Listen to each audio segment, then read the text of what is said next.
quelle est l'importance du marché du seconde main ou des affaires usagées? On en parle avec Marie-Ève Lamarre, Isabelle Simard et Stéphanie Gagné.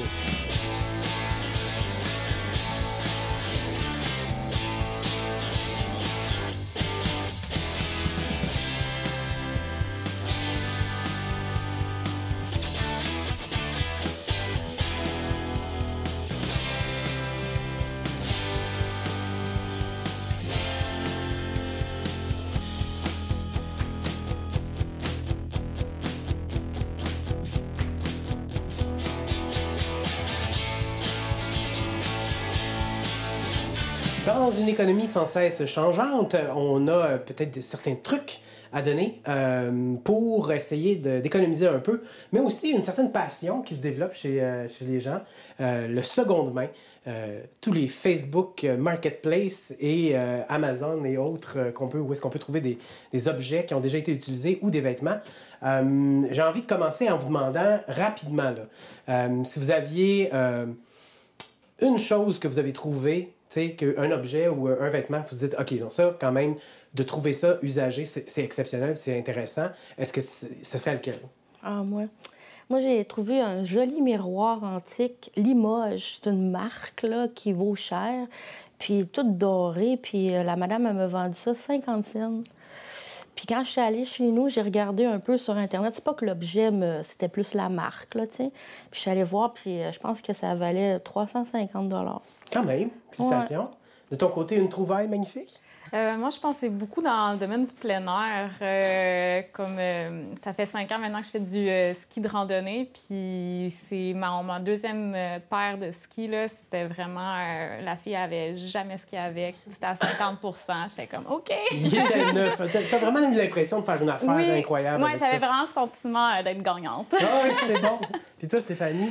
Ben, c'est une veste Christian Dior que j'ai payée 3 $. Ben voyons! Je me suis même pas posé la question, je l'ai même pas essayé. Je vais avoir du Christian Dior chez moi, elle me fera ou pas, c'est pas grave. Puis je la porte. Même aujourd'hui, je la portais là, avant de venir vous rejoindre. Ouais. C'est une belle trouvaille, mais il y en a beaucoup. C'est difficile. Là, c'est le flash que j'ai là, mais tu sais, je pense aussi au plein air, un coupe-vent Arc'teryx que j'ai payé c'est une 50aine de dollars là, qui était nickel. Là. Mais il faut juste être là au bon moment, au bel endroit. C'est ce qui fait que c'est plus valorisant encore, à mon avis, de consommer de cette façon-là. Déjà une belle lancée, Stéphanie. On va y aller avec l'espèce de chasse au trésor. Parce que c'est ce que c'est, dans le fond. On s'entend. Parce qu'il faut se mettre dans la peau des gens qui font pas ça puis qui comprennent pas ça, mettons, de perdre du temps à aller là où...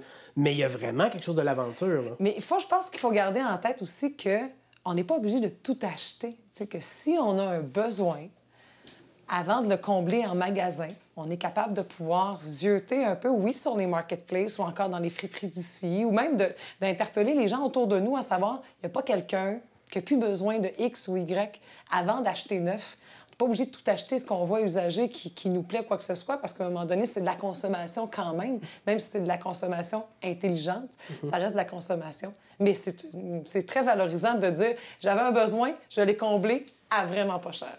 C'est un peu de cette façon-là que tu envisages le magasinage de seconde main? Oui, le vraiment pas cher. Le côté chasse au trésor, c'est vraiment intéressant pour moi parce que j'aime fouiller durant l'été. Moi, je fouille dans le bois, je cherche des affaires. Durant l'hiver, je cherche des affaires dans les friperies ou dans les magasins seconde main. Mais pas seulement pour le fait que c'est moins cher, mais surtout pour l'environnement. Tu sais, on est dans un monde de consommation. C'est facile de se trouver tout ce qu'on veut sur Internet, dans les magasins, partout. Puis, bien, cette consommation-là produit beaucoup de déchets, de pollution. Puis, bien, ça se retrouve, là, justement, dans des bacs à déchets, les vêtements qui ne sont pas utilisés parfois. Donc, j'aime ça, utiliser quelque chose qui a déjà été utilisé, qui est encore bon, seulement pour ne pas rajouter des déchets de plus là, sur la planète. C'est impressionnant. On entend souvent des gens militer pour le sort de la planète ou avoir des consciences écologistes à degrés variables. Toi, littéralement, dans ta vie, t'incarnes cette nouvelle façon de penser-là, qui était une façon, finalement, ancestrale ou traditionnelle de penser, mais c'est hallucinant à quel point tout dans ta vie, c'est justement axé sur ça, mais de façon très naturelle, tu sais, la réutilisation ou la recherche de façon naturelle d'objets ou de... Oui.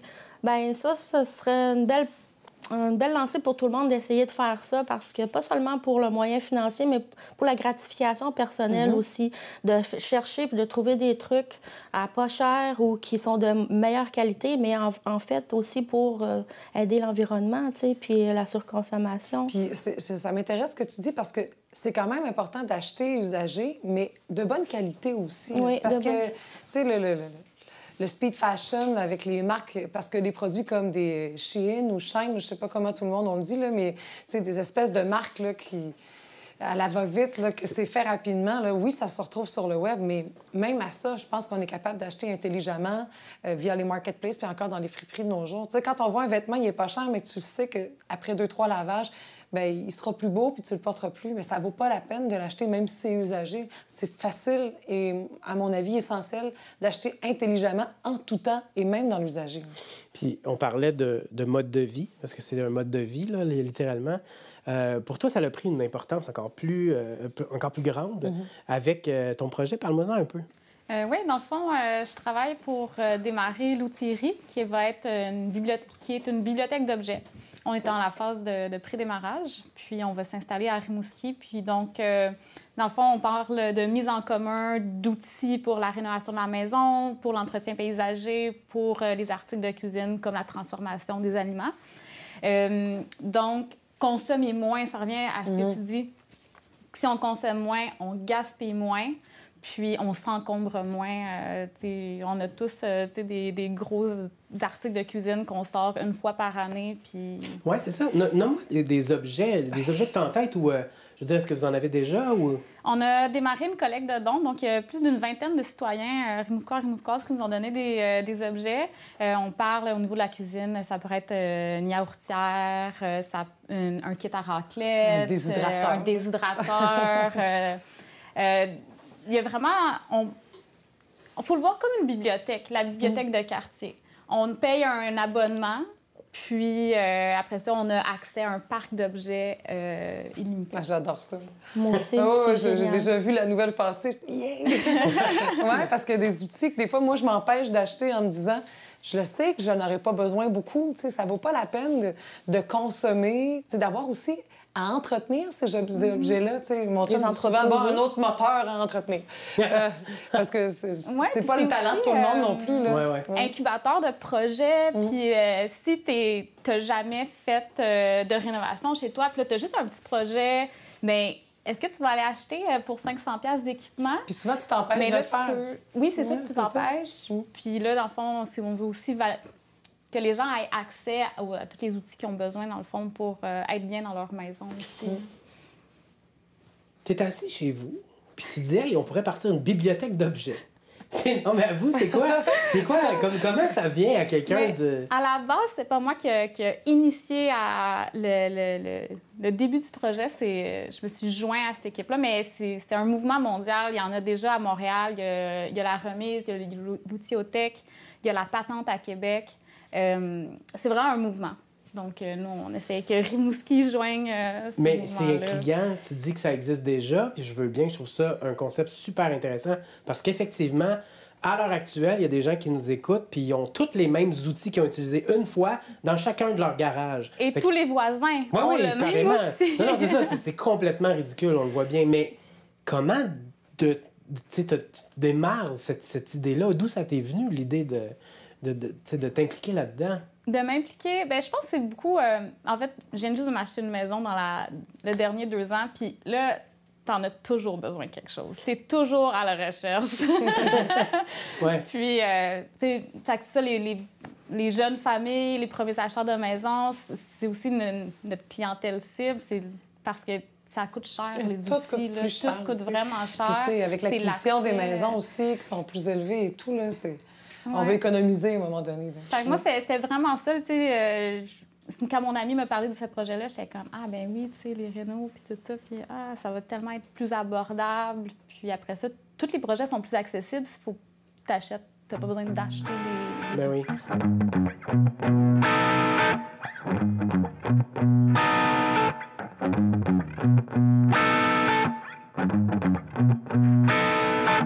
Moi, je trouve que c'est important de magasiner deuxième main, cause les ressources sur la Terre, ils sont puisables. Ça, c'est le contraire de inépuisable. Ils sont puisables, il n'y en a pas comme infini. Tu sais, il faut pas qu'on se mette à tout le temps faire du nouveau linge, parce que sinon, il va y avoir ben trop de linge là, pour tout le monde qu'on est. Là, t'sais. Déjà, j'ai comme 7 habits pour le linge. Ça fait 7. Puis là, 7 pyjamas, ça fait 14 linges. Puis après ça, tu as tout le temps comme des linges de spéciales occasions, comme un robe pour quand tu as besoin d'être en robe. Tu as tout le temps ton linge d'hiver et ton linge d'été. Moi, ce que je fais pour sauver de l'argent, c'est que tout mon linge d'hiver, je le coupe en shorts. Mes culottes de neige en shorts l'été, puis je recouds rendu à l'hiver pour avoir des pleines culottes. Tu fais juste enlever puis remettre, juste pour réutiliser pour sauver la planète, tu comprends? Des fois, tu trouves des trésors. Hein? L'autre fois, j'ai trouvé un manteau de pluie, puis il y avait quasiment pas de trous dedans. Comme il y avait les trous classiques standards là, pour les bras, puis le torse, puis le cou, la tête, là, tout au complet. Puis il y a un autre trou ici. Mais à part ce trou-là, je veux dire, pis ça, si mon ventre est 30, moi, selon moi, trésor, tu comprends? Pis si vraiment j'ai pas envie d'avoir le ventre 30, je le cache avec mes mains. Allô? Bref, une main là, une main au-dessus de ma tête, que j'ai pas encore trouvé de parapluie. J'ai trouvé un casse-tête 3D de R2D2. Avant, chez nous, j'avais rien. À cette heure, j'ai un R2D2 gros de même, que j'ai moi-même construit un robot. Tu sais, j'aurais jamais pu construire un robot si j'avais pas acheté ça dans la brocante de bric-à-brac. J'ai trouvé une boule de bowling. Je fais pas de bowling, mais c'est parfait pour si je veux casser des noix. J'échappe ça sur des noix, puis je casse toutes mes noix de même. Puis c'est bien plus le fun que des pétés qu'une roche. On a parlé des objets, mais je pense que le marché le plus important, ça demeure quand même le vêtement. Est-ce que ça devient une maladie à un certain point, Mané? Je te demande ça parce que je sais que... Pardon, t'es quand même porte-parole. Oui, de la friperie ici, la friperie de l'Est. Oh, ben, c'est une drogue, je dirais que c'est un mode de vie, tu sais. Puis moi, les gens qui me connaissent vont me voir à l'émission puis vont faire... Évidemment. C'est sûr, là, moi, j'ai l'étiquette, puis tout le monde me dit, bon, ça vient-tu de la friperie, ça? Ouais. Oui, puis il y a le cliché que les gens pensent que... Tu sais, moi, on me dit, ouais, mais c'est sûr, à ta taille. Puis je dis, mais il y a toutes les tailles, la friperie, là. On peut être enfant, enceinte, on peut être un homme, une femme, puis avoir besoin pour l'été, pour l'hiver, pour toutes les occasions. Il y a vraiment de tout, mais il faut juste faire l'effort. Puis on est loin, là, en 2022, des clichés de la pauvreté ou encore du contexte des étudiants ou un peu hippie, poche de jute qui s'habillent dans les friperies. Mais on n'est plus là du tout, mais il faut juste ouvrir notre esprit. Là. C'est encore drôle. Dans notre génération, je peux dire ça. Ben, tout à fait. Oui. Quand on était jeunes, on était grunge. Oui, tout à fait. Ça a comme apparu, cette affaire-là, puis c'était tellement l'idée du siècle... d'aller visiter le grenier ou de grand-papa et de trouver la vieille veste d'une vieille marque je sais pas moi, de SO. Ben oui, puis mes parents avaient leurs vieux vêtements, là, que ma mère avait tricoté une veste à la main, là, puis je la mettais. Mon père avait un chandail skidoo. Hey, un chandail skidoo! Non, mais nos parents, évidemment, on rit de notre gueule abondamment. N'empêche que... il y a je trouve ça intéressant à la base de réutiliser. Il y avait comme cette idée-là un peu écologiste, entre guillemets, là, de ne pas nécessairement acheter neuf. Il faut dire qu'on n'avait pas de sous. Mais il y avait quelque chose d'amusant aussi. Tout à fait. Plutôt que d'aller acheter quelque chose que la mode nous impose, de dire non, moi je suis game de porter ça, puis je suis fière de porter ça. Puis... Mais juste le rituel de magasinage, c'est pas la même affaire. Parce que, tu sais, malgré tout, il y a des trucs que j'achète en magasin parce que parfois je trouve pas, puis ça arrive. Là. Puis moi, je suis achat local. Là. J'achète rien sur le web. Pour moi, c'est une priorité. Fait qu'au moins, je me dis que si j'achète neuf, je l'achète local, tu sais, et de qualité. Ouais. Mais juste aller dans un magasin, là, bon, ce vêtement-là, que je vais peut-être voir 14 filles avec le même chandail que moi. Ah, bon, small, medium, blablabla. Fait que là, c'est pas la même affaire. Là, on est, bon, là, telle section, bon, mes couleurs, parfait. Ah, parfait, c'est super, c'est à mon goût. Puis là, j'espère qu'il va me faire. Puis, tu sais, c'est tout un processus super challengeant. Moi, je dis souvent, aller dans une friperie, il faut aller là, bien hydraté, avoir bien mangé, pas être pressé. Je suis d'accord qu'il faut arriver... Si je suis impatiente, là, il y a rien pas de bonne journée. Si je suis pas impatiente, je vais pas dans les magasins non plus. Arrête, t'es pas mais je déteste magasiner à la base. Mais j'ai vraiment incorporé les friperies dans mon mode de vie. Puis j'essaye faut anticiper nos besoins. Parce que c'est pas vrai que tu vas tout trouver dans une friperie le jour que tu as besoin de ton chandail bleu. Il faut vraiment anticiper, puis ça peut être aussi les trucs de la maison. Là. Fait que moi, j'ai toute une petite liste mentale des trucs que je sais qu'éventuellement je vais avoir besoin, puis je garde l'œil ouvert pour toutes ces petites affaires-là quand je vais dans les friperies. Moi, je voudrais ajouter quelque chose, parce que madame a dit ici, Stéphanie, excuse-moi, que c'était pas addictif vraiment. Ou c'était... Moi, je suis vraiment accro à... Moi, je suis vendue, je suis accro. Moi, c'est un thrill que j'ai quand je vais dans une friperie. Je sais pas qu'est-ce que je vais trouver. Il faut que je cherche quelque chose, un trésor. Je vais me trouver quelque chose de super cool. Je cherche, fouille. Puis des fois, je trouve rien, mais des fois aussi, je vais jusqu'à Mont-Joli, Amqui. Ouais, là, j'allais embarquer là-dessus, c'est ça.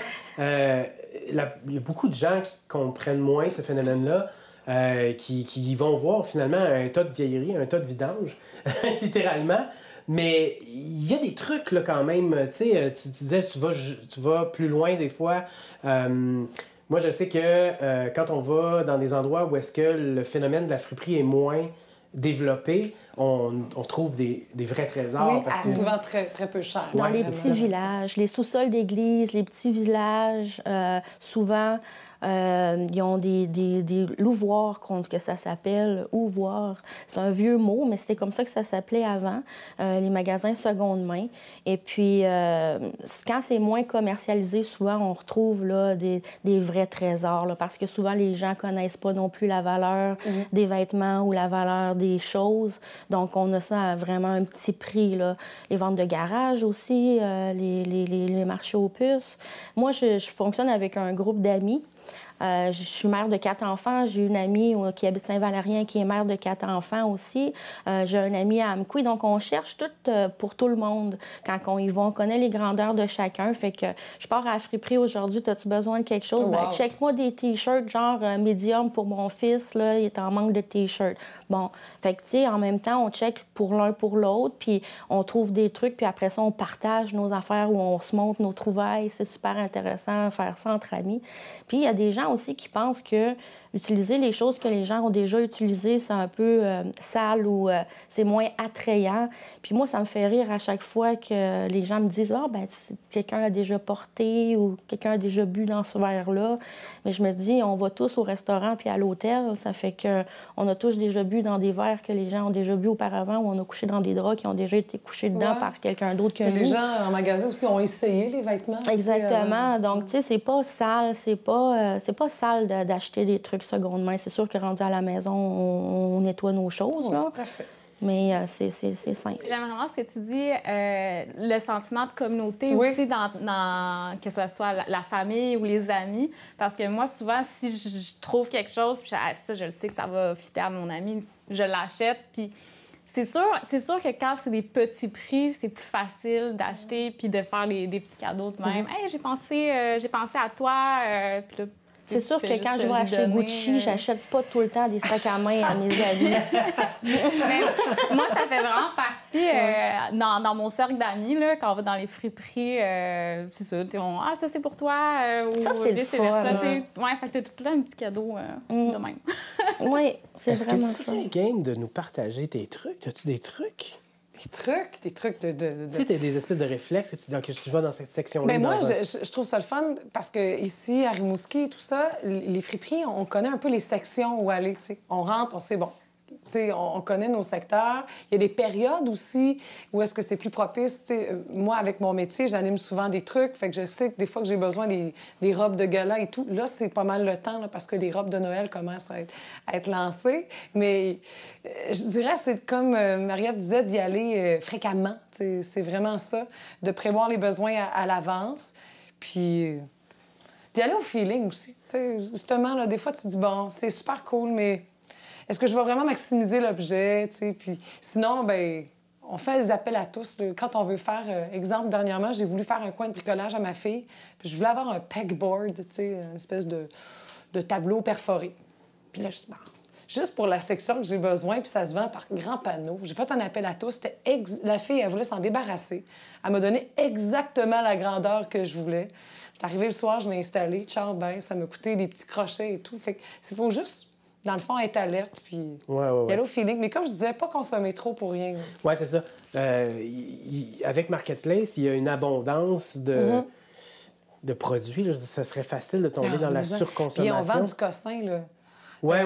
Des fois, là, à 3 $ des figurines, des petits minots en plastique. Là, moi, j'ai l'impression que les deals sont moins fréquents comparé à 10 ans, mettons. Tout à fait. Là, surtout sur Marketplace, on dirait que tout le monde veut... L'appât de faire des sous. L'appât du gain, est quand même très présent, je trouve. Mais il y a des ventes de fermeture de maison qui sont super intéressantes. Ça se retrouve pas, ça, sur Marketplace ou dans les friperies. Il y a des gens qui décèdent ou des gens qui déménagent, qui ont déjà un chalet ou une maison, qui ont une maison pleine de stock qui ne veulent plus. C'est agréable. Il faut vérifier les ventes de maison. Moi, j'y vais par saison, surtout aux friperies, parce qu'il y a des gens qui font leur grand ménage de printemps, leur grand ménage d'hiver, leur grand ménage de vêtements d'été. Puis là, à un moment donné, les friperies se ramassent toutes pleines, tu sais. Souvent, au printemps, c'est plein. Les gens ont fait beaucoup de ménage durant l'hiver, le grand ménage du printemps. Donc, toutes les choses qui sont encore bonnes à l'utilisation, mais qu'on n'a plus de besoin, bien, on les emmène à la friperie. Donc, ça, c'est des périodes où tu peux retrouver plus de choses. La rentrée scolaire, là, c'est vide dans les friperies. Ça, c'est elle qui avait les trucs, c'est pas moi. Des trucs. Non, mais n'empêche, je peux en rajouter un. Les gens qui apprécient faire la cuisine, sans joke, là, il me semble, moi, ce qui me paraît le secret le mieux gardé au monde. Tu vas dans des boutiques spécialisées pour trouver des items, puis c'est vraiment cher, là, tu sais, les objets de cuisine, des poêles, des outils, même des tasses ou des verres, des trucs comme ça.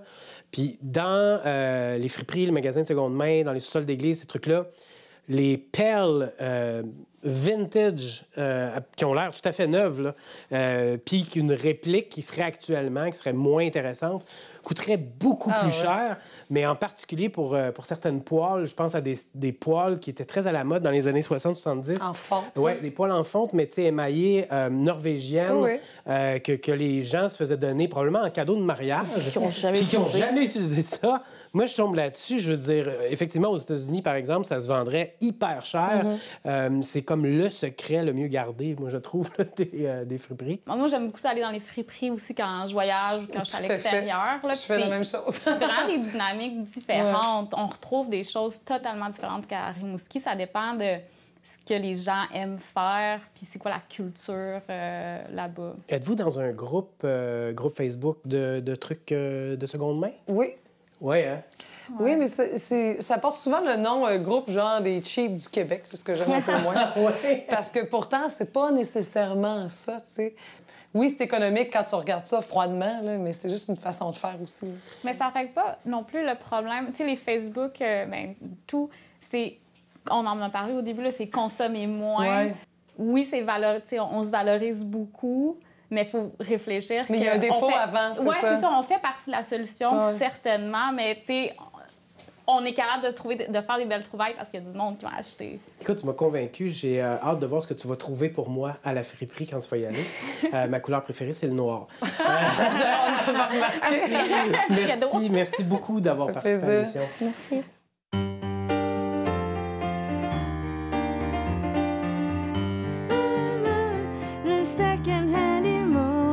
Second-hand, seconde main. C'est drôle, rien! C'est OK. Oh, oui. Il faut trouver des liens là où il n'y en a pas des fois. Hein? Seconde main. La seconde main, moi, ça me fait penser tout de suite au merveilleux monde de Marketplace et Kijiji et tout ça. Et ça fait quelques personnes qui me disent que je leur fais penser à Chantal Lamarre, qui est pour moi un très grand compliment. Alors, je vais faire hommage à ma belle Chantal en faisant un petit tour des pires choses ou choses les plus étranges qu'on peut retrouver des fois sur Marketplace. Ça va être beau. Ça va être exceptionnel, mon Joe. On va commencer tout de suite avec... j'y vais dans l'art pour commencer. On a, quelque part à Drummondville, quelqu'un qui a vendu une patate sculptée en crèche. C'est quand même... Et c'est une patate!